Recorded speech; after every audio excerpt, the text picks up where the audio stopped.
Hello दोस्तों, मैं हूं राजू सोनी बालाजी स्टडी क्लासेस से आपका स्वागत करता हूं। आज हम लोग पढ़ते हैं इतिहास। ठीक है, इतिहास में पढ़ेंगे भारतीय राष्ट्रीय कांग्रेस। भारतीय राष्ट्रीय कांग्रेस की स्थापना कब हुई आप लोगों को पता है, लेकिन भारतीय राष्ट्रीय कांग्रेस की स्थापना क्यों हुई या किस लिए की गई, तो ये हम आप लोगों को आज पूरा डिटेल से बताएंगे। ठीक है, तो भारतीय राष्ट्रीय कांग्रेस जो है वो राष्ट्रवाद, पहले हम लोग आते हैं 1885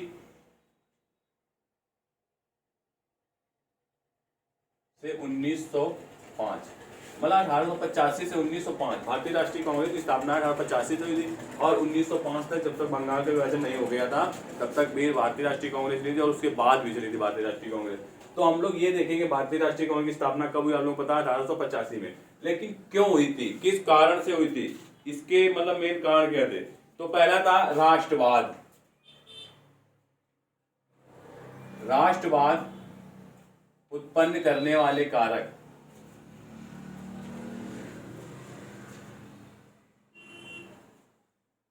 जो राष्ट्रवाद है उसको उत्पन्न करने वाले कुछ कारक थे, इसी कारण भारतीय राष्ट्रीय कांग्रेस की स्थापना हुई थी। अब क्वेश्चन आता है कि राष्ट्रवाद क्या है।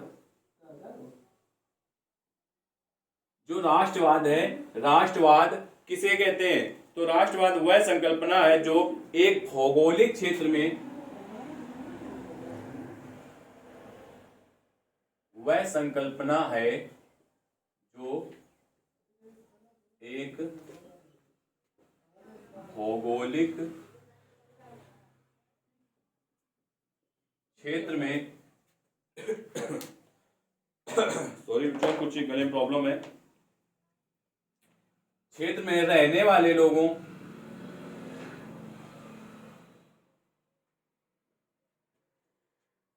को निस्वार्थ भाव से, ठीक है, वह संकल्पना है जो एक भौगोलिक क्षेत्र में रहने वाले लोगों को निस्वार्थ भाव से राजनीतिक, आर्थिक एवं सांस्कृतिक रूप से जोड़ती है। क्या करती है, राजनीतिक, आर्थिक एवं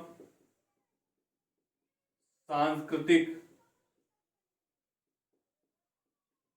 रूप से क्या करती है, जोड़ती है। वो क्या कहलाता है, उसे राष्ट्रवाद कहते हैं। ठीक है, तो पहले हम लोग देखते हैं राष्ट्रवाद। राष्ट्रवाद क्या है, तो राष्ट्रवाद वह है, वह संकल्पना है जो एक भौगोलिक क्षेत्र में रहने वाले लोगों को निस्वार्थ भाव से राजनीतिक, आर्थिक एवं सांस्कृतिक रूप से जोड़ती है। उसे हम क्या कहते हैं, राष्ट्रवाद। मतलब इसमें जो व्यक्ति शामिल होते हैं उनका राजनीतिक, आर्थिक और सांस्कृतिक भाव जो होता है वो क्या होता है, निस्वार्थ, उसमें कोई स्वार्थ की भावना नहीं होती है। अब पहले देखते हैं हम लोग राजनीतिक, तो पहले देखते हैं राजनीतिक कारण।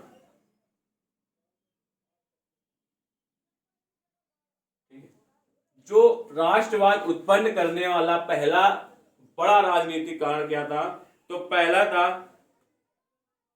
विभिन्न राजनीतिक संगठनों की महत्वपूर्ण भूमिका। क्या था, विभिन्न राजनीतिक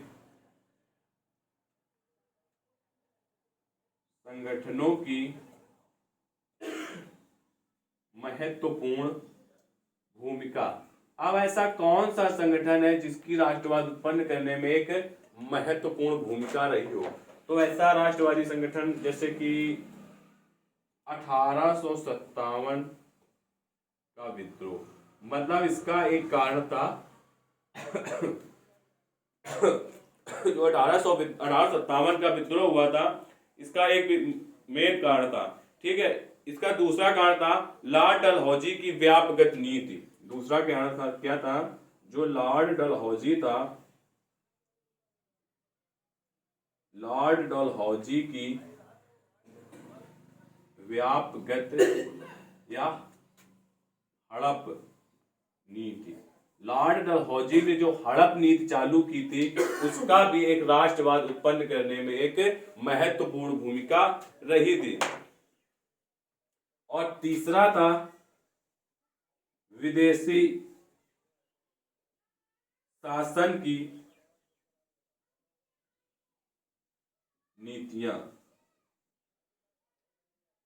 विदेशी शासन की नीतियां मतलब जो अंग्रेज लोग थे उनकी नीतियों से भारतीय परेशान थे।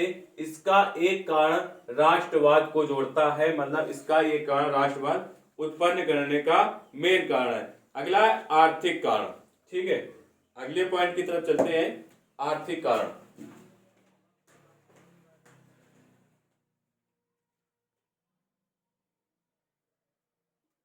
देखो आर्थिक कारण क्या था, इसमें था एक महलवाड़ी प्रथा, रैयतवाड़ी प्रथा और स्थायी बंदोबस्त।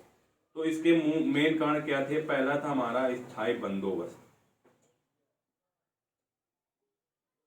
दूसरा था महलवाड़ी प्रथा। ठीक है, स्थायी बंदोबस्त, महलवाड़ी प्रथा, रैयतवाड़ी प्रथा।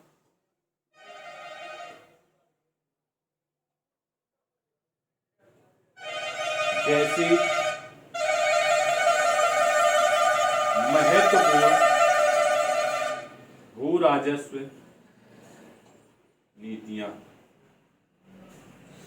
ठीक है, देखो राष्ट्रवाद उत्पन्न करने का एक ये भी कारण था कि राष्ट्रवाद किस तरह उत्पन्न हुआ, तो स्थायी बंदोबस्त, महलवाड़ी प्रथा और रैयतवाड़ी प्रथा जैसी भू राजस्व नीतियां जो थी उनका भी एक महत्वपूर्ण योगदान था किसमें, राष्ट्रवाद उत्पन्न करने में। ठीक है, आइए हम लोग देखते हैं इसमें स्थायी बंदोबस्त और महलवाड़ी और रैयतवाड़ी ये प्रथाएं जो हैं ये कैसी प्रथाएं थी।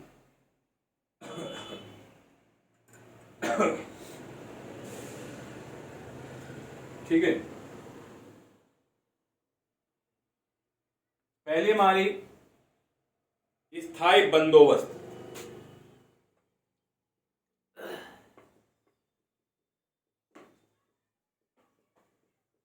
देखो जो स्थायी बंदोबस्त होता था उसमें क्या होता था, इसमें इस्तमरारी, चिरस्थायी व जमींदारी बंदोबस्त भी कहा जाता था। इसे क्या कहा जाता था, इस्तमरारी,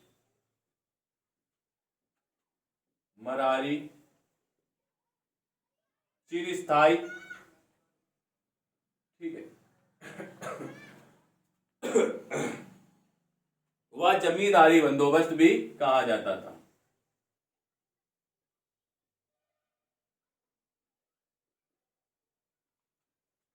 बंदोबस्त भी कहा जाता था। तो देखो क्वेश्चन यहां से बन जाएगा हमारा कि स्थायी बंदोबस्त को और किस नाम से जाना जाता था, तो इस्तमरारी, चिरस्थायी और जमींदारी बंदोबस्त भी कहा जाता था। किसे, स्थायी बंदोबस्त को। अब जो स्थायी बंदोबस्त है ये कब लाया गया था और किसके द्वारा लाया गया था, तो ये लाया गया था हमारा 1793 में लॉर्ड कॉर्नवालिस। 1793 में लॉर्ड कॉर्नवालिस द्वारा बिहार, बंगाल और उड़ीसा क्षेत्र में लाया गया था। कहां लाया गया था, बिहार, बंगाल और कामा उड़ीसा, उड़ीसा में लाया गया। अब क्वेश्चन ये आता है कि बिहार, बंगाल और उड़ीसा में लाया गया तो इसका काम क्या था। इसमें जो काम था, इसमें किसानों की भूमि का अधिकार समाप्त करके जमींदारों को उसका मालिक बना दिया गया। तो क्या करते हैं, किसानों का भूमि संबंधी अधिकार समाप्त करके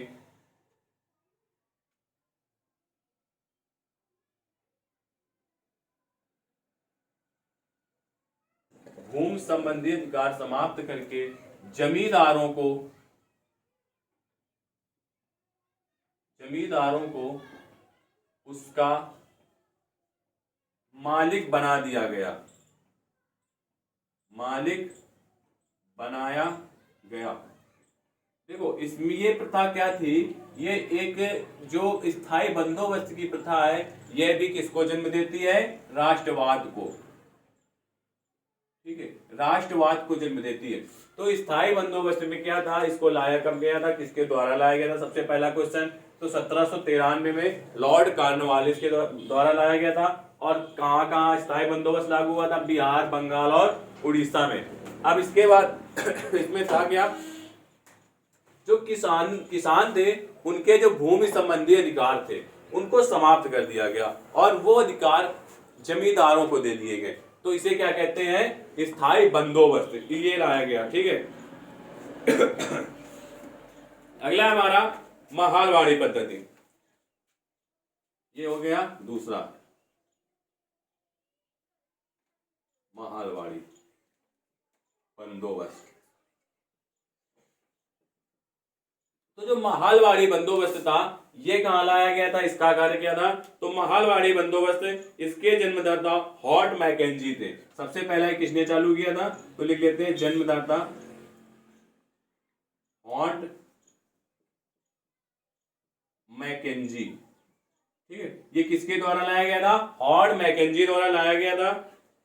तथा एक और इनके साथी थे, उनका नाम क्या था, रॉबर्ट मार्टिन बर्ड। उनका नाम क्या था, रॉबर्ट मार्टिन बर्ड। ये दो व्यक्ति थे जिनके द्वारा महालवाड़ी बंदोबस्त लाया गया था। इसमें स्थायी बंदोबस्त में भूमि थी किसानों की, उसमें क्या उनसे छीन के जमींदारों को दे दिया गया था। और महालवाड़ी में क्या किया गया था, जो ये हॉट मैकेंजी और रॉबर्ट मार्टिन बर्ड थे, इन दोनों के द्वारा लाया गया था। और इस व्यवस्था के अंतर्गत कुछ जिले जैसे शामिल थे, जैसे दक्कन का कुछ भाग, संयुक्त प्रांत आगरा एवं अवध का।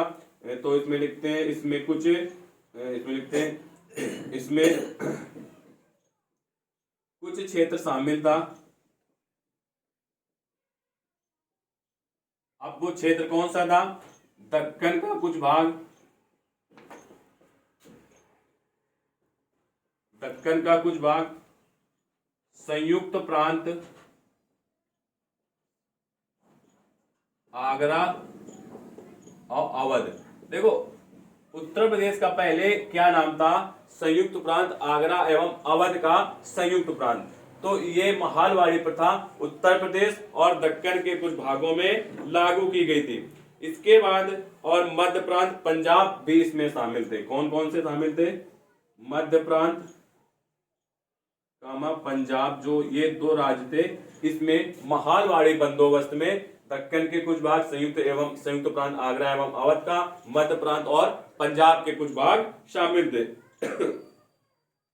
इस व्यवस्था में प्रत्येक महाल, अब महाल क्या होता है, ठीक है, तो इस व्यवस्था में प्रत्येक महाल मतलब होता है जागीर। ठीक है, मतलब जागीर जो होती थी उसको क्या करते थे ये लोग, अनुसार अंग्रेजों के शासन निश्चित किया। मतलब इन्होंने क्या किया, जागीर, देखो बता रहे हैं आपको फिर से, महल मतलब जागीर लिख सकते हैं यहाँ पे, या फिर गांव। इसमें क्या करते थे अंग्रेज, जो महल था उसमें अपनी शासन व्यवस्था निश्चित करते थे। ठीक है। इसमें क्या था, इसके अनुसार अंग्रेजों ने, जो महल के अनुसार अंग्रेजों ने क्या किया, जो अंग्रेजों की शासन व्यवस्था थी ये गांव और जागीर के अनुसार ही निश्चित करते थे। तो महल के अनुसार अंग्रेजों ने क्या किया, शासन व्यवस्था, महल के अनुसार अंग्रेज, यहाँ पे अंग्रेज लिखते हैं, अंग्रेज शासन व्यवस्था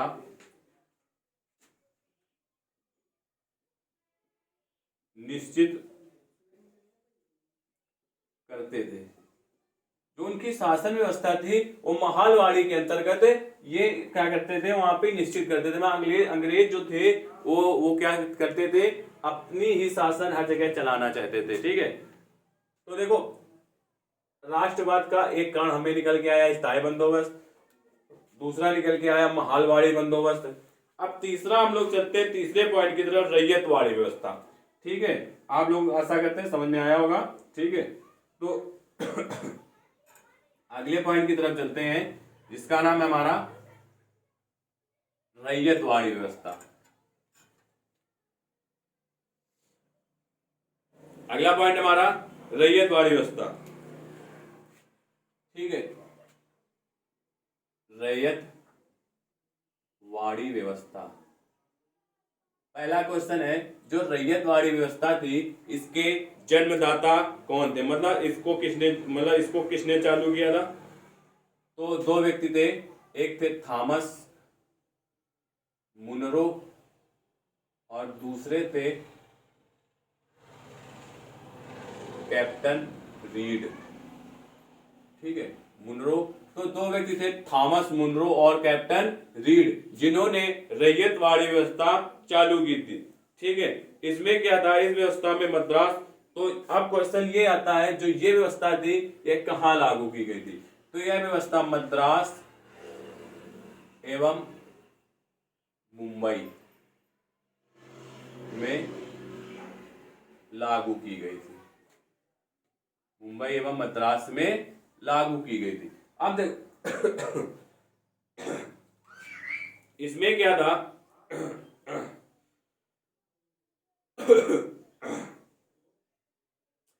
अब मुंबई एवं मद्रास में लागू की गई थी, और इसके बाद सर्वप्रथम क्वेश्चन ये आता है कि रैयतवाड़ी व्यवस्था सर्वप्रथम कहाँ लागू की गई थी। तो ये क्वेश्चन लिखते हैं हम लोग, सर्वप्रथम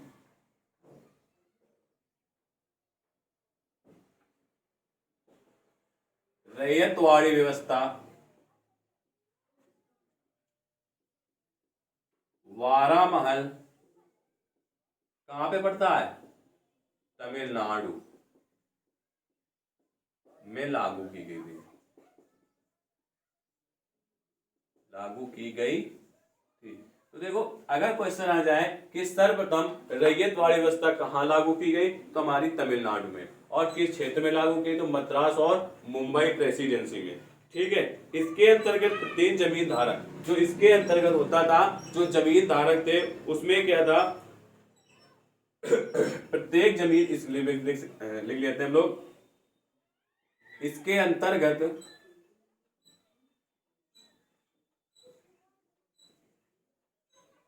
प्रत्येक जमीन धारक को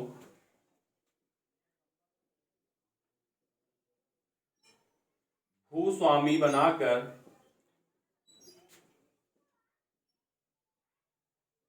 उसके साथ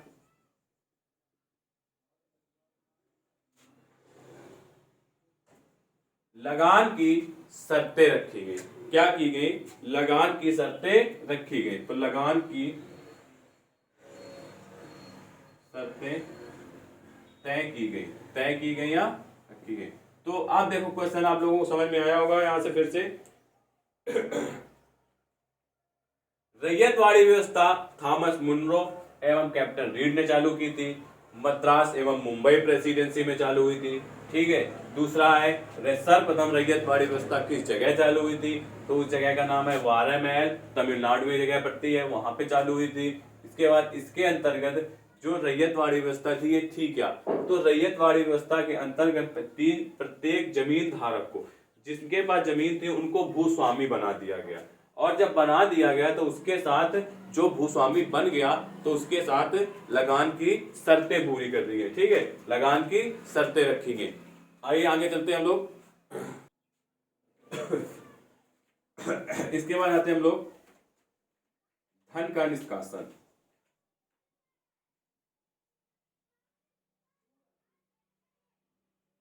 याद रखना, जो धन का निष्कासन है, या क्वेश्चन आ सकता है कि धन के बहिर्गमन का सिद्धांत किसने प्रस्तुत किया।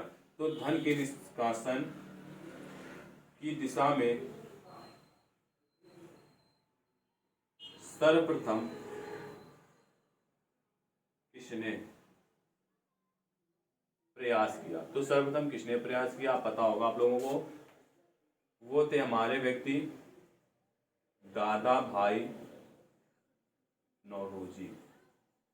जो दादा भाई नौरोजी थे, इन्होंने धन के निष्कासन या धन के बहिर्गमन की दिशा में सर्वप्रथम प्रयास किया था, या सबसे पहला इन्होंने अपना मत दिया था। अब क्वेश्चन ये है कि धन का निष्कासन कहते किसे? देखो, निष्कासन का मतलब होता है निकल जाना मतलब धन का निकल जाना और उसके बदले में कोई भी वस्तु प्राप्त ना होना। तो लिख लेते हैं इसके अनुसार थोड़ी गले में हिचकी जाए। इसके अनुसार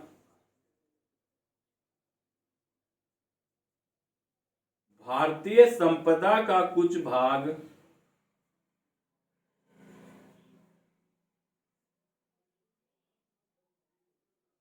देखो, जो भारतीय संपदा मतलब भारत का जो खजाना था उसका कुछ भाग अंग्रेज लोग अपने यहाँ ले जा रहे थे।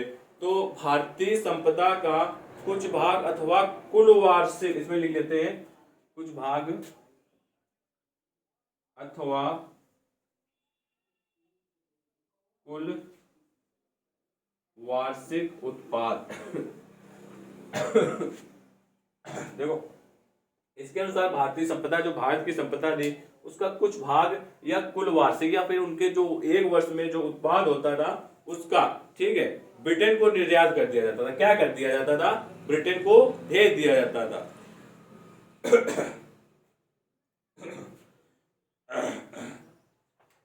ठीक है, क्या लिखा? उत्पाद ब्रिटेन को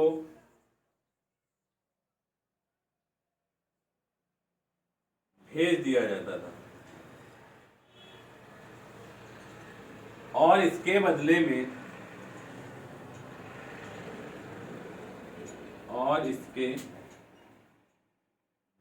में कोई भी प्रतिफल नहीं प्राप्त होता था। देखो, हाँ, आपको बताएं फिर से, धन का निष्कासन सर्वप्रथम दादाभाई नौरोजी ने, याद करना इंपॉर्टेंट क्वेश्चन है कि धन के बहिर्गमन का सिद्धांत सबसे पहले किसने दिया? तो दादाभाई नौरोजी ने। इसके अनुसार भारतीय संपदा का कुछ भाग अथवा कुल वार्षिक उत्पाद, भारतीय संपदा जो थी उसका कुछ भाग थोड़ा सा या कुल वार्षिक, जो कुल जो वर्ष में उत्पाद करते थे वो ब्रिटेन को भेज मतलब जो अंग्रेज थे वो क्या करते थे? ब्रिटेन को भेज देते थे, भेज दिया जाता था। ठीक है, यहाँ पे भेज दिया जाता था और इसके बदले मतलब जो ये लोग भेजते थे और इसके बदले ब्रिटेन से कोई भी लाभ हमें प्राप्त नहीं होता था। ठीक है, अब क्वेश्चन है, जो धन का जो ये है, धन से संबंधित आर्थिक इतिहास की सबसे पहली पुस्तक, क्वेश्चन ये आता है कि आर्थिक इतिहास की सबसे पहली पुस्तक, तो कोई बताएगा जो आर्थिक इतिहास की सबसे पहली पुस्तक कौन थी और वो किसने लिखी थी? तो पुस्तक का नाम था इकोनॉमी, हिस्ट्री ऑफ इंडिया। किसके द्वारा लिखी गई थी? इसके लेखक थे C.R. दत्त। ये पुस्तक C.R. दत्त द्वारा लिखी गई थी। पुस्तक का नाम था economy, history of India, C.R. Dutt. ये आर्थिक इतिहास में बनी पहली पुस्तक थी। ठीक है, आगे चलते हैं हम लोग, आगे देखते हैं। देखो, हमने 3 स्थायी बंदोबस्त, रैयतवाड़ी, महालवाड़ी प्रथा पढ़ी। इसके बाद धन के निष्कासन का सिद्धांत देखा और ये सभी किसको जन्म देते हैं? ये सभी राष्ट्रवाद को जन्म देने वाले महत्वपूर्ण कारक हैं। इसके बाद कृषि पर भार बढ़ना, अगला पॉइंट है कृषि पर भार बढ़ना। देखो, इसका मतलब है जो अंग्रेज थे उन्होंने क्या किया था, जो भारतीय किसान थे उनकी जो कृषि थी उस पर उन्होंने भार बढ़ा दिया, मतलब लगान बढ़ा दिया। इसने, इसका भी एक कारण था कि इसने भी राष्ट्रवाद को जन्म दिया। इसके बाद आते हैं परंपरागत अर्थव्यवस्था का विनाश। जो भारत की अर्थव्यवस्था चल रही थी, तो अंग्रेजों ने आकर जो परंपरागत अर्थव्यवस्था थी उसका विनाश कर दिया। कैसे विनाश कर दिया? क्योंकि उन लोगों ने उस अर्थव्यवस्था में अपना हस्तक्षेप कर दिया, और हस्तक्षेप करने के बाद जो अर्थव्यवस्था, जो उनको प्रतिफल मिलता था या कुल वार्षिक उत्पाद होता था, अभी हम लोग बताया, उन्होंने क्या किया, वो अपने देश भारत से ले जाकर और इंग्लैंड भेजने लगे। तो इन्होंने अर्थव्यवस्था को भी बिगाड़ कर रख दिया। ठीक है, इसके बाद अगला है हस्तशिल्प उद्योग का पतन। देखो, हस्तशिल्प शिल्प उद्योग का पतन का मतलब है जो हाथ से, हाथ के द्वारा कोई भी चीज भारतीय लोग बनाते थे, बस मतलब आप लोग समझ गए होंगे कि हस्तशिल्प का मतलब होता है भारतीयों द्वारा बनाई गई उद्योग जो हो रहा था, भारतीय लोग उद्योग कर रहे थे, उस उद्योग का पतन कर दिया था इन्होंने। कैसे कर दिया था? क्योंकि ये लोग अपने देश से मशीनी फैक्ट्री आदि ला रहे थे मशीन, और उनसे वो उद्योग कर रहे थे। तो इस तरह धीरे धीरे क्या हुआ, भारत में जो हस्तशिल्प उद्योग था उसका पतन होता चला गया। ठीक है।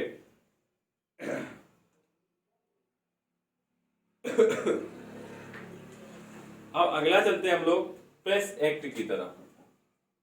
जो राष्ट्रवाद को जन्म देता है वो प्रेस, एक है हमारा प्रेस, ये भी एक कारण है कि ये भी राष्ट्रवाद को जन्म देता है। तो क्वेश्चन एक है कि सर्वप्रथम प्रेस, जो सर इसमें लिखते हैं, बोल देते हैं, सर्वप्रथम प्रेस भारत में लाने का श्रेय किसे दिया जाता है? तो किसे दिया जाता है? पुर्तगालियों को और अंग्रेजों को। जो पुर्तगाली थे वो सर्वप्रथम भारत में प्रेस लेके आए थे, और अंग्रेजों ने भी उसका सपोर्ट किया था। तो प्रेस सर्वप्रथम कौन लाया था? पुर्तगाली और अंग्रेज। अब प्रेस के बारे में देखते हैं। 1878 में क्या हुआ था?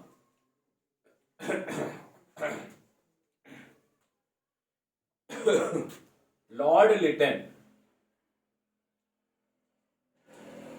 लिटन ने एक एक्ट लाया था, उसका नाम था वारना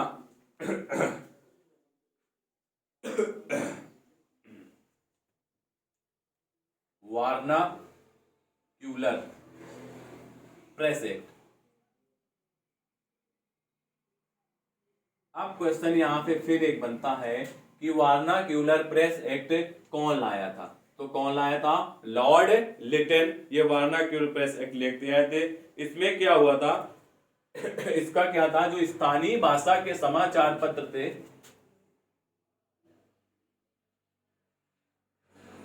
स्थानीय भाषा के समाचार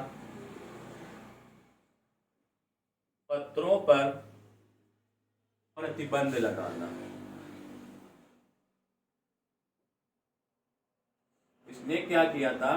स्थानीय भाषा में जो समाचार पत्र भारत में प्रचलित हो रहे थे, उस वार्नाक्यूलर प्रेस एक्ट से इन्होंने उस भाषा पर प्रतिबंध लगा दिया। ठीक है। अब अगला क्वेश्चन है, वार्नाक्यूलर प्रेस एक्ट को और किस नाम से जानते हैं? तो इसका नाम, एक और नाम था गला घोटू एक्ट। क्वेश्चन यहां से देख लेना फिर से कि क्वेश्चन आ सकता है कि गला घोटू एक्ट किसे कहते हैं? तो वार्नाक्यूलर प्रेस एक्ट को गला घोटू एक्ट भी कहा जाता है। अब इसमें कुछ पत्रिकाएं भी हुई थी। तो पत्रिका, सबसे पहले पत्रिका थी, उसका नाम था अमृत बाजार पत्रिका। उसका नाम था अमृत बाजार पत्रिका।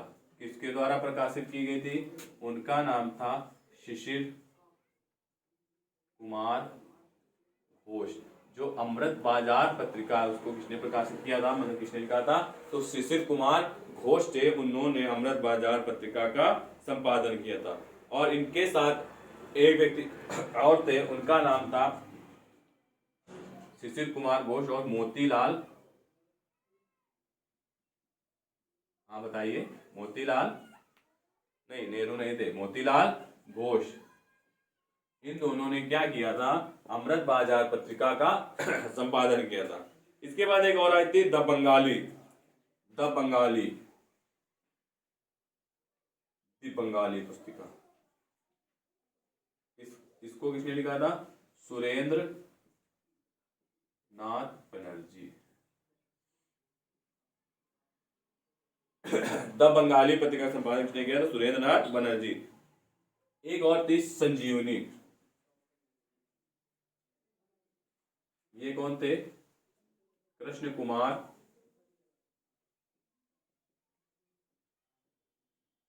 कृष्ण कुमार मित्र, कृष्ण कुमार मित्र ने संजीवनी पत्रिका का संपादन किया था। ठीक है, अमृत बाजार कृष्ण कुमार घोष की थी, ये भी स्थानीय भाषा में थी, तो वर्नाकुलर एक्ट इसी के लिए लाया गया था। जो ये पत्रिकाएं और अखबार न्यूज़पेपर चल रहे हैं, इनको क्या करना है, इनको प्रतिबंध करना है या इनको नीचा दिखाना है अब इस एक्ट के तहत। ठीक है, तो ये कौन लाया था, वर्नाकुलर लॉर्ड लिटन। ठीक है, हम लोग आगे हैं। इसके बाद चलते सामाजिक एवं सांस्कृतिक। तो अगला चलते हैं सामाजिक अर्थों का, अगला चलते हैं सांस्कृतिक कारण, जो राष्ट्रवाद उत्पन्न करने का सांस्कृतिक कारण क्या था। ठीक है, तो ये भी एक तरह से जो प्रेस एक्ट है, ये भी राष्ट्रवाद को जन्म देता है। ठीक है, अगला है सांस्कृतिक कारण। सांस्कृतिक, ठीक है, जो सांस्कृतिक कारण क्या था, इसमें सबसे पहला था सामाजिक एवं धार्मिक सुधार आंदोलन। क्या था, सामाजिक एवं धार्मिक सुधार आंदोलन। देखो, जो सामाजिक एवं धार्मिक सुधार आंदोलन था, कहीं तक इसका भी जो कार्य था वो भी एक राष्ट्रवाद को जन्म देता है। ठीक है, तो सामाजिक एवं धार्मिक सुधार आंदोलन के एक महान व्यक्ति थे, उनका नाम था राजा राम मोहन राय। तो इनका नाम था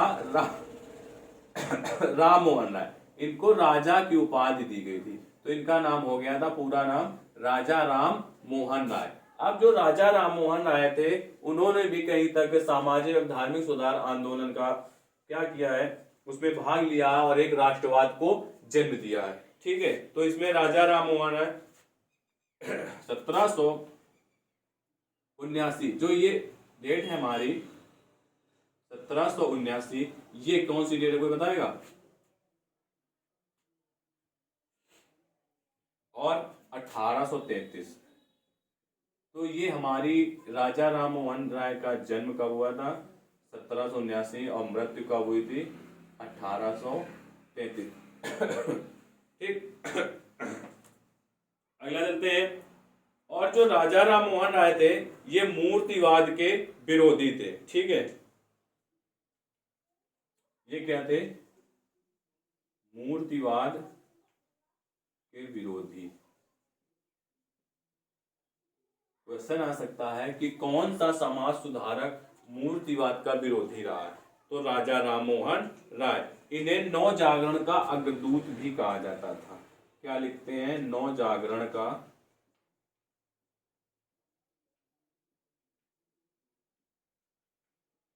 अग्रदूत। अब देखो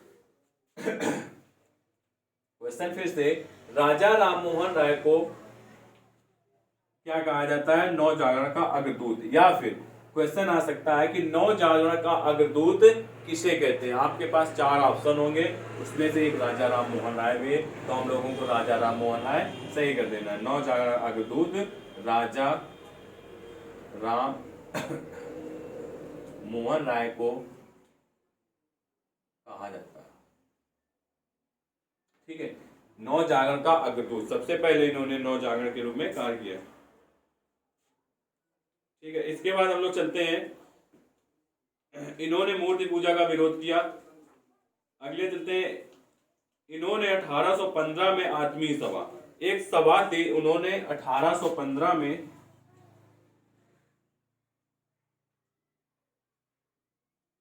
आत्मीय सभा, इन्होंने किया 1815 में आत्मीय सभा चालू की, ठीक है। और 1816 में वेदांत कॉलेज की स्थापना की। देखो याद रखना, वेदांत कॉलेज और वेदांत सोसाइटी दोनों अलग अलग है। तो वेदांत कॉलेज के संस्थापक कौन है? तो राजा राम मोहन है। 1820 में क्या किया इन्होंने? एक पुस्तक लिखी, पेसेट्स ऑफ जीसस।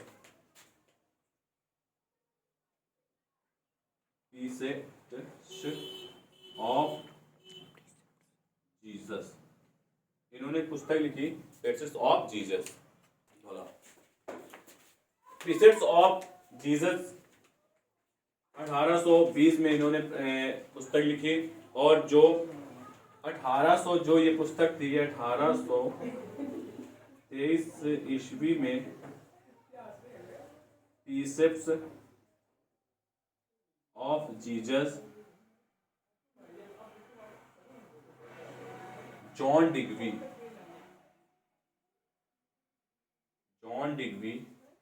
के प्रयासों से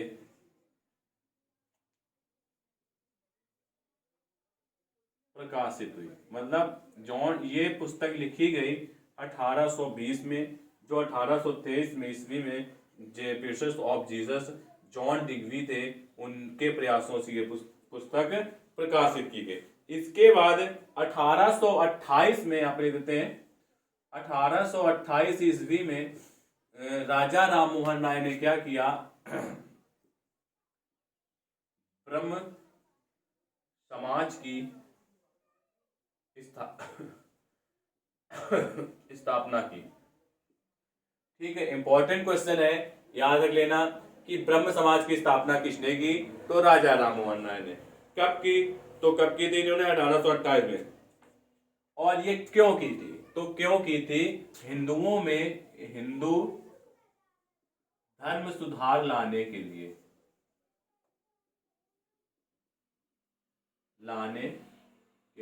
जो हिंदुओं थे उनके मतलब उनके धर्म में सुधार लाने के लिए उन्होंने ब्रह्म समाज की स्थापना की थी।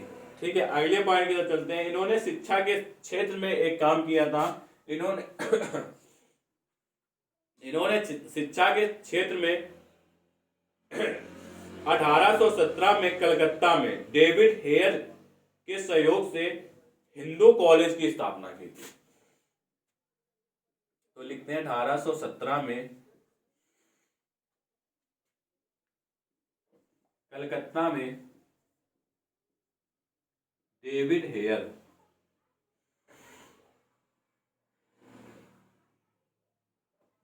के सहयोग से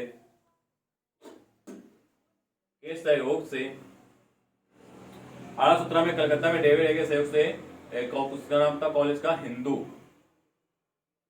कॉलेज की स्थापना की।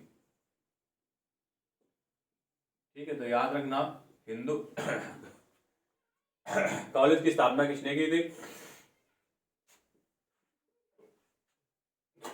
तो राजा राम मोहन राय ने की थी। और किसके सहयोग से की थी? तो डेविड हेयर के सहयोग से इन्होंने हिंदू कॉलेज की स्थापना की। कब की थी? 1817 में। और कहाँ की थी? कलकत्ता में। ठीक है, अगला चलते हैं 1825 में इन्होंने वेदांत कॉलेज की स्थापना की थी। हमने आपको बता दिया है वेदांत कॉलेज की स्थापना की थी। ठीक है, 1816 में, सॉरी 1816 में इन्होंने क्या किया था? वेदांत कॉलेज की। इसमें सॉरी यहाँ पे गलत हो गया, थोड़ी मिस्टेक हो गया था। वेदांत सोसाइटी यहाँ पे है। ठीक है, और इन्होंने वेदांत कॉलेज की स्थापना की थी, वो की थी 1826 में। ठीक है। तो एक लीव वर्ष पूरा था इनका 1825 और 26 में क्या किया था इन्होंने? वेदांत कॉलेज की स्थापना वेदांत कॉलेज की स्थापना की थी। 1825 और 26 में वेदांत कॉलेज की स्थापना किसने की थी? तो राजा राम मोहन राय। तो हमने राजा राम मोहन राय के बारे में पढ़ा। क्या पढ़ा? इन्होंने सामाजिक सुधार आंदोलन के प्रयास किया, और जो एक क्या करता है, ये भी एक राष्ट्रवाद को जन्म देता है। ठीक है, राष्ट्रवाद का एक कारण ये भी है। इसके बाद हम लोग आगे चलते हैं, देखते हैं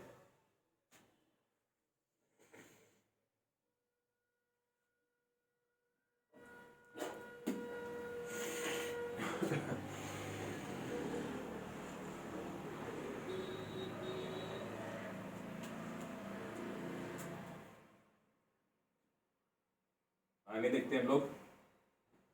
ठीक है, देखो, और दूसरे व्यक्ति थे दयानंद सरस्वती।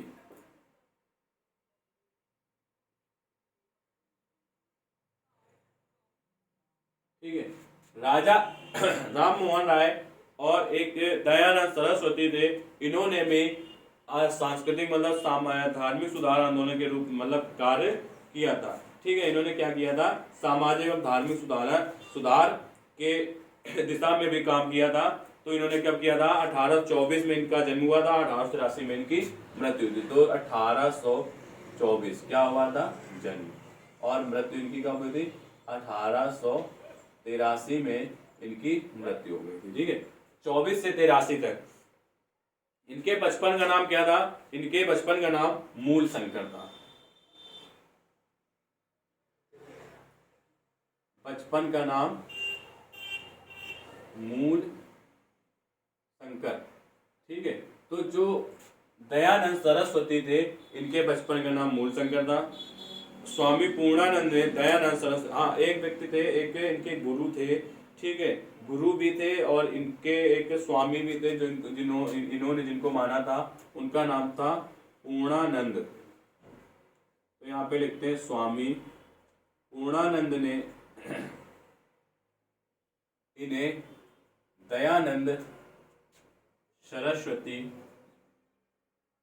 कहा या दयानंद सरस्वती नाम दिया। ठीक है, तो दयानंद सरस्वती, क्वेश्चन आता है कि जो दयानंद सरस्वती हैं, इनका वास्तविक यहाँ बचपन का नाम क्या है, तो इनका बचपन का नाम मूल शंकर है। अब मूल शंकर को दयानंद सरस्वती किसने कहा या किसने नाम दिया, किसने उपाधि दी, तो स्वामी पूर्णानंद थे, तो उन्होंने इनको इसकी उपाधि दी।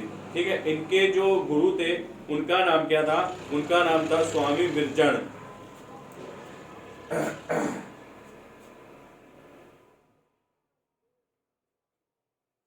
इनके गुरु थे स्वामी विरजानंद। जो स्वामी विरजानंद थे, तो इनके गुरु थे, इन्होंने क्या किया था, इन्होंने इनको स्वामी विरजानंद ने दयानंद सरस्वती को शिक्षा दी थी और हिंदू धर्म का सांस्कृतिक और प्रतिष्ठित करने का प्रतिज्ञा भी दिलवाई थी कि आप हिंदू धर्म को, स्वामी विरजानंद ने कहा था, स्वामी दयानंद सरस्वती थे, कि हिंदू धर्म को आप आगे ले जाए, मतलब इनके गुरु थे और इन्होंने इनको शिक्षा दी थी। और इस कार्य में उनका पहला मतलब इसे जो हिंदू धर्म को बढ़ाने के लिए था, यह उनका पहला कार्य था। क्या था, सर्वप्रथम उन्होंने 1867 में दयानंद सरस्वती ने हरिद्वार में कुंभ में एक वो पुस्तक क्या थी, पताका थी, उसका नाम था प्रखंड खंडनी। ठीक है, तो याद रखना क्वेश्चन ये बहुत इंपॉर्टेंट है। 1867 प्रखंड खंडनी पताका। ठीक है, देखो इसमें कुछ विद्वानों के मत अलग अलग हैं, तो दोनों आपको बता दे रहे हैं। एक 1863 भी है, कहीं कहीं पे लिखा होगा। ठीक है, और ये क्या है, ये भी प्रखंड खंडनी पताका। तो याद रखना सॉरी, थोड़ा सा जुकाम की वजह से प्रॉब्लम हो गई है। तो इन्होंने जो प्रखंड खंडनी पताका, ये धर्म प्रचार के लिए फैलाई थी, और कहाँ फैलाई थी, तो हरिद्वार के कुंभ मेले में। जो यहाँ पे 67 वाला ये प्रेषण लिखा है, तो यहाँ पे लिखते हैं हरिद्वार के कुंभ मेले। ये पताका हरिद्वार के कुंभ मेले फैलाई थी, कौन सी, 67। कहीं कहीं पे दोनों चीजें लिखी हुई है, तो याद रखना कि सर ने ये पढ़ाया, ये नहीं पढ़ाया। ठीक है, और इसको जो ये पताका है, ये आगरा में 63 में फैलाई थी। तो कहीं कहीं पे लिखा है जो 63 वाली है, ये पे कहाँ फैलाई थी, आगरा में फैलाई थी। तो हरिद्वार में कुंभ मेले में फहराई थी, और ये कहाँ फहराई थी, ये आगरा में फहराई थी। तो याद रखना 67 भी होगा और 63 भी होगा। क्वेश्चन यहां से आता है कि अखंड खंडनी पताका किसने फहराई या किसके द्वारा है, तो वो है स्वामी दयानंद सरस्वती। और ये क्वेश्चन आया भी है। तो हरिद्वार के कुंभ मेले में 1867 में, 1863 अखंड खंडनी पताका आगरा में। तो हमने पढ़ा है दोनों जगह, कहीं किसी बुक में ये लिखा और किसी बुक में ये लिखा है, तो यहाँ पे हमने आपको दोनों बता दिए हैं, ठीक है। अब अखंड खंडनी जो पत्रिका है, पताका है, सॉरी जो पताका है, इसका उद्देश्य क्या था, तो जनता को पाखंडों से घिरे अंधकार से निकालकर ज्ञान के प्रकाश में लाना, ठीक है। तो उद्देश्य लिखते हैं यहाँ पे, ठीक है। किसका उद्देश्य, अखंड खंडनी पताका का उद्देश्य क्या है, जनता को पाखंड से घिरे अंधकार से निकालकर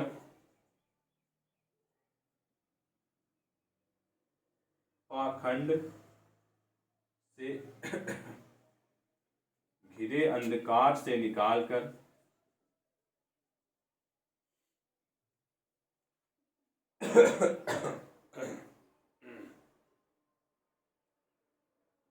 ज्ञान के प्रकाश में लाना, ठीक है। क्या है, जनता को पाखंड से घिरे अंधकार, पाखंड से घिरे अंधकार से निकालकर और ज्ञान के प्रकाश में लाना।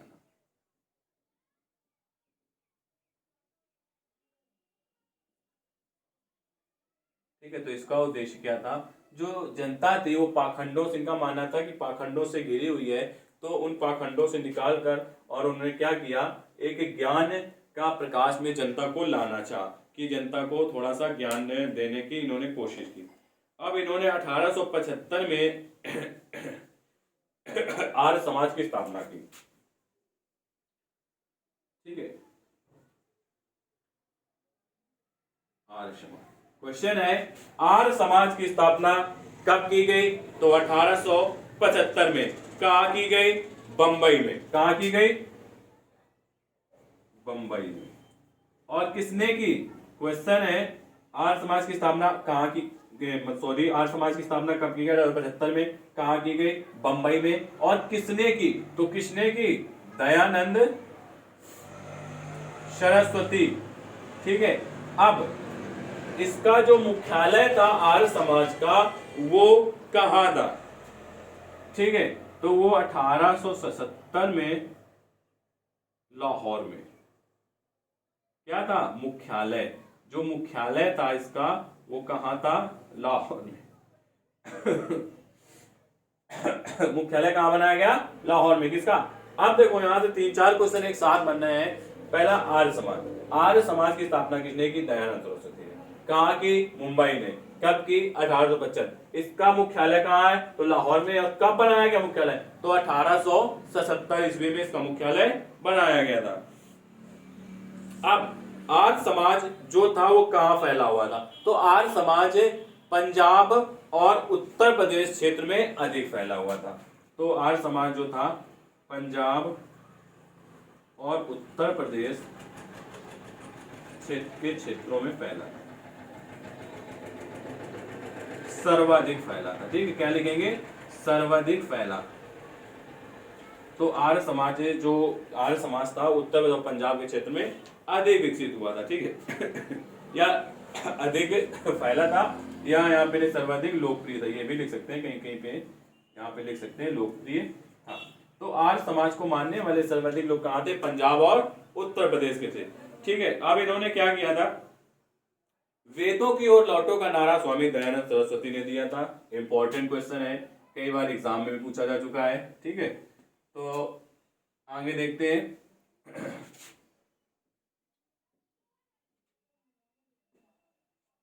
अगला हमारा, वेदों की ओर लौटो का नारा किसने दिया, तो किसने दिया था, पता होना चाहिए, दयानंद सरस्वती। इन्होंने कहा था कि जो अपनी हिंदू धर्म है वो अपनी धीरे धीरे संस्कृति खोता जा रहा है, तो उनसे क्या कहा था कि फिर से आप वेद पढ़िए, वेदों की ओर लौटिए, उसमें ज्ञान का भंडार भरा हुआ है, तो आप वेदों की ओर लौटिए।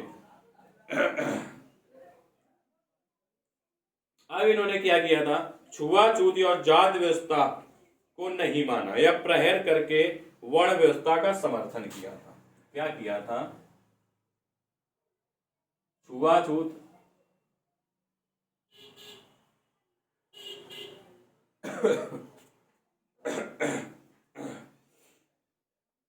जाति व्यवस्था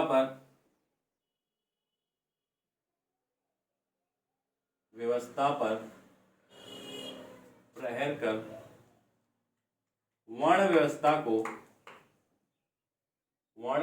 का समर्थन किया। तो याद रखना, इन्होंने क्या किया, जाति व्यवस्था और छुआछूत को मतलब नहीं माना और क्या कहा, वर्ण व्यवस्था का समर्थन किया। ठीक है, अब इन्होंने 1874 में सत्यार्थ प्रकाशित किया। क्वेश्चन याद रखना, सत्यार्थ प्रकाश की रचना किसने की थी, तो सत्यार्थ प्रकाश की रचना किसने की थी, दयानंद सरस्वती ने की थी। कब की थी, 1874 में प्रकाशित किया। ठीक है, सत्यार्थ प्रकाश कब किया गया, 1874 में। रचना किसने की थी, तो स्वामी दयानंद सरस्वती ने। अब इन्होंने क्या किया, एक शुद्धि आंदोलन चलाया था। कौन सा आंदोलन चलाया था,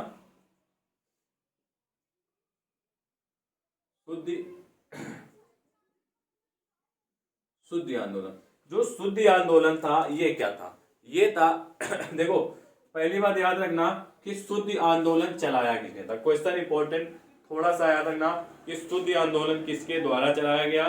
ठीक है, तो शुद्धि आंदोलन किसने चलाया, शुद्धि आंदोलन चलाया था स्वामी दयानंद सरस्वती ने। क्यों चलाया था, धर्म परिवर्तन से बचने के लिए। क्या चलाया था, धर्म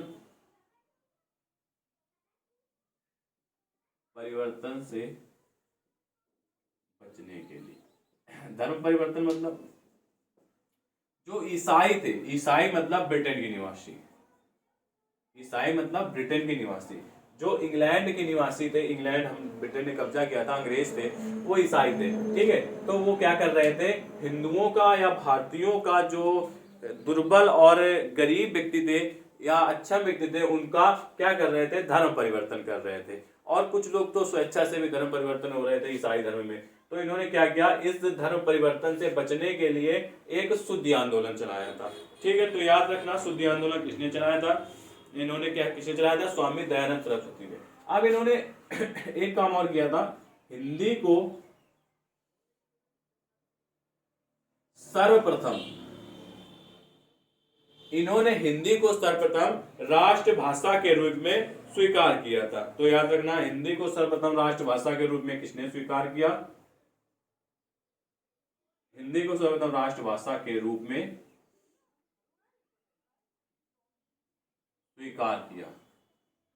तो याद रखना किसने स्वीकार किया था, स्वामी दयानंद सरस्वती ने सबसे पहले स्वीकारा था कि हिंदी जो है वो हमारी राष्ट्रभाषा है। ठीक है, इसके बाद आते हैं 1902 में इन्होंने क्या किया था।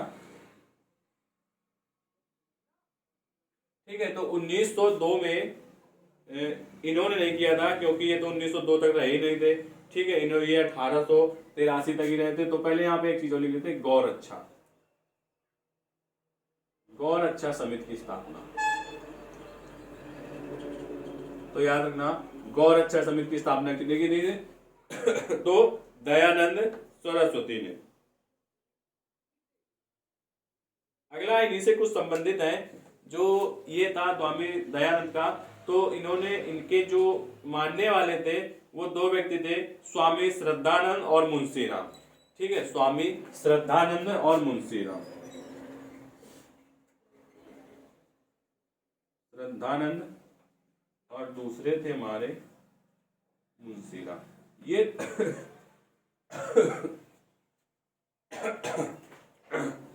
ये स्वामी श्रद्धानंद और मुंशीलाल, इन्होंने क्या किया था, 1902 में हरिद्वार में गुरुकुल विश्वविद्यालय की स्थापना की। ये लोग कौन थे? ये लोग स्वामी दयानंद से ही प्रभावित थे। तो इन्होंने क्या किया, स्वामी श्रद्धानंद या मुंशी राम थे, 1902 में हरिद्वार में गुरुकुल विश्वविद्यालय की स्थापना की। आगे चलते हैं, ठीक है। स्वामी विवेकानंद, इन्होंने क्या किया, दयानंद सरस्वती ने भी एक तरह से राष्ट्रवाद को जन्म दिया, राष्ट्रवाद की दिशा में कार्य किया, ठीक है। अगला चलते हैं।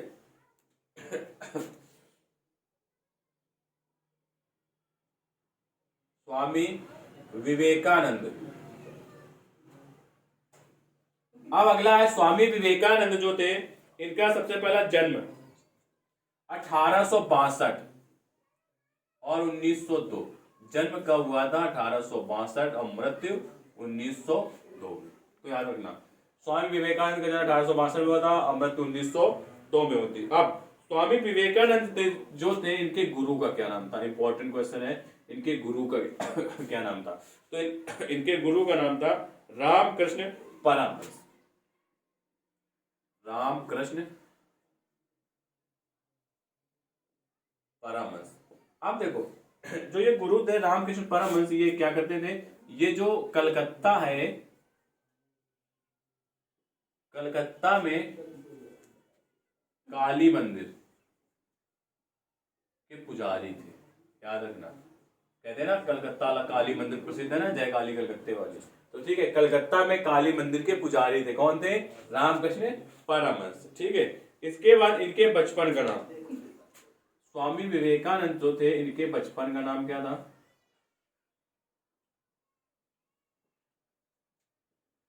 नरेंद्र दास।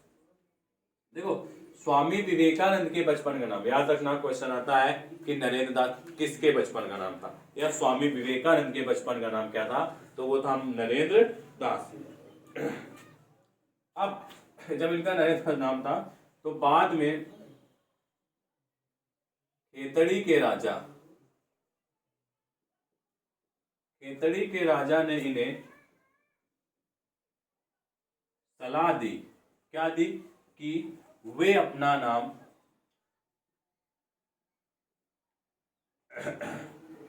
स्वामी विवेकानंद रखें।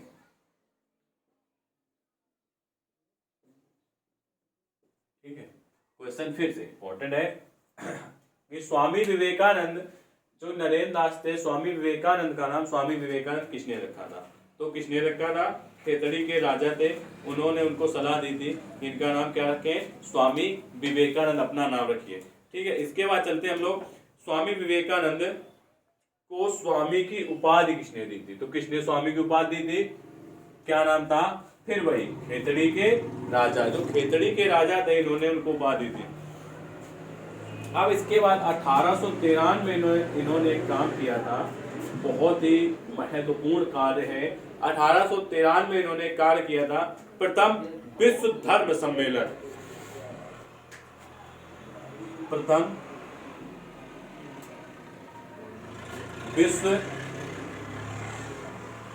धर्म सम्मेलन। देखो याद रखना, प्रथम विश्व धर्म सम्मेलन जो था वो कहां हुआ था?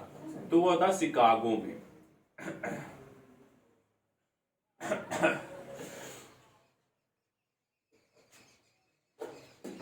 तो प्रथम विश्व धर्म सम्मेलन कहां हुआ था? शिकागो में, जिसमें स्वामी विवेकानंद ने क्या किया था?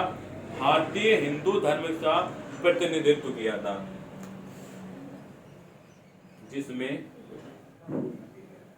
स्वामी विवेकानंद ने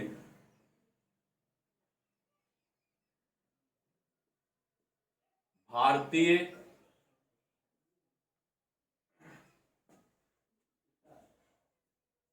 हिंदू धर्म का प्रतिनिधित्व किया, जिसमें स्वामी विवेकानंद ने हिंदू धर्म को प्रतिनिधित्व किया और हिंदू धर्म को एक नई पहचान दिलाई। ठीक है, इन्होंने अब जब इनका बोलने का नंबर आया इस सभा में, तो सबसे पहले इन्होंने क्या शब्द कहा?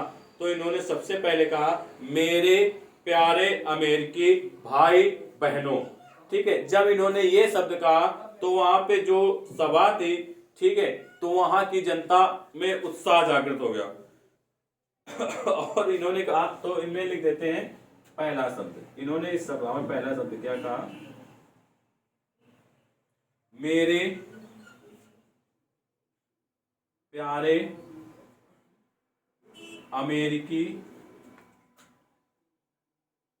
भाई बहनों, क्या कहा आगे? धर्म चाहे जो भी हो,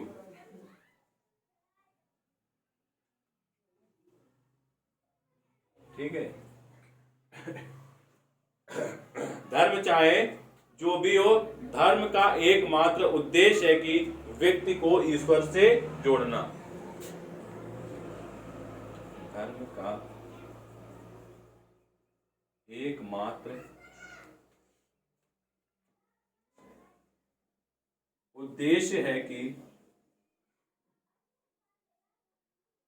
धर्म को,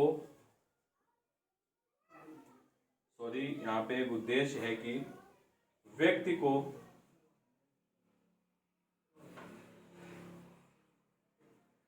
ईश्वर से जोड़ना।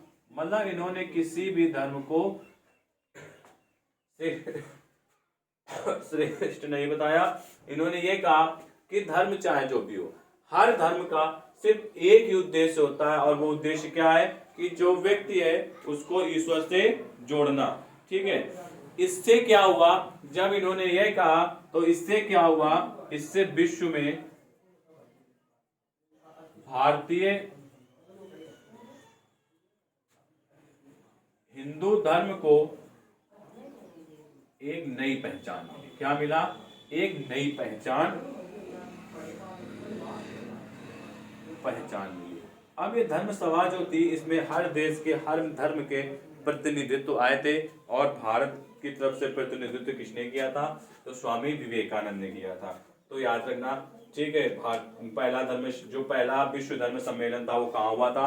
शिकागो में हुआ था, जिसमें भारत की तरफ से स्वामी विवेकानंद गए थे। और कब हुआ था? 1893 में हुआ था, जिससे कि भारतीय हिंदू धर्म को एक नई पहचान मिली थी कि एक भारतीय हिंदू धर्म भी है, ठीक है। इसके बाद न्यूयॉर्क में वेदांत सोसाइटी की स्थापना की।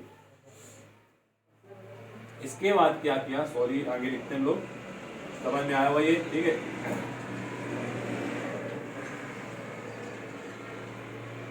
ठीक है, स्वामी विवेकानंद।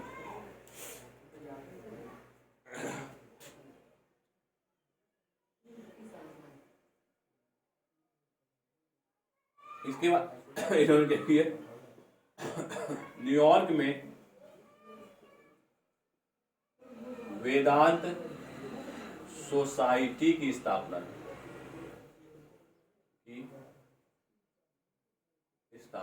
देखो, जो वेदांत सोसाइटी थी उसकी स्थापना इन्होंने न्यूयॉर्क में की थी, ठीक है। इसका जो वेदांत सोसाइटी थी, इसका काम क्या था?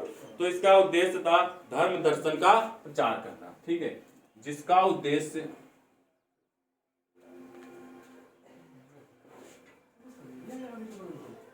धर्म दर्शन का प्रचार करना था, ठीक है। जो न्यूयॉर्क में वेदांत सोसाइटी थी, इसकी स्थापना किसने की थी? स्वामी विवेकानंद ने। और इसका उद्देश्य क्या था? धर्म दर्शन का प्रचार करना, ठीक है। इसके बाद आगे चलते हैं। 1896 इन्होंने रामकृष्ण मिशन की शुरुआत की। रामकृष्ण मिशन की शुरुआत की किसने की? स्वामी विवेकानंद ने। अब इसका नाम रामकृष्ण मिशन ही क्यों रखा? क्यों? क्योंकि इनके गुरु जो थे, गुरु के नाम पे, गुरु के नाम पर। इनके गुरु का नाम क्या था? रामकृष्ण परमहंस, ठीक है। तो रामकृष्ण परमहंस इनके गुरु थे, और गुरु के नाम पे इन्होंने रामकृष्ण मिशन की स्थापना की थी। अब 1900 ईस्वी में क्या किया इन्होंने? दूसरे विश्व धर्म सम्मेलन, दूसरे विश्व धर्म सम्मेलन में भाग लिया। जो दूसरा विश्व धर्म सम्मेलन था उसमें भाग लिया इन्होंने। और जब भाग लिया तब ये क्वेश्चन यहाँ पे बनता है, जो दूसरा विश्व धर्म सम्मेलन था ये हुआ कहाँ था? तो सम्मेलन में भाग लिया। और ये कहाँ हुआ था? ये हुआ था हमारा पेरिस में। कहाँ हुआ था? दूसरा विश्व धर्म सम्मेलन कहाँ हुआ था? याद रखना, पहला कहाँ हुआ था? शिकागो। दूसरा कहाँ हुआ था? पेरिस। तो दोनों इंपॉर्टेंट क्वेश्चन है, तो शिकागो और पेरिस। अब इनको एक उपाधि मिली थी, भारत का आध्यात्मिक गुरु।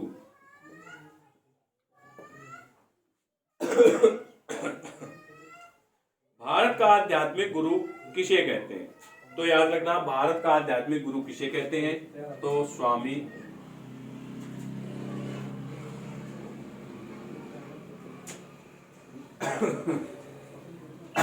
विवेकानंद को, भारत का आध्यात्मिक गुरु स्वामी विवेकानंद को कहा जाता है।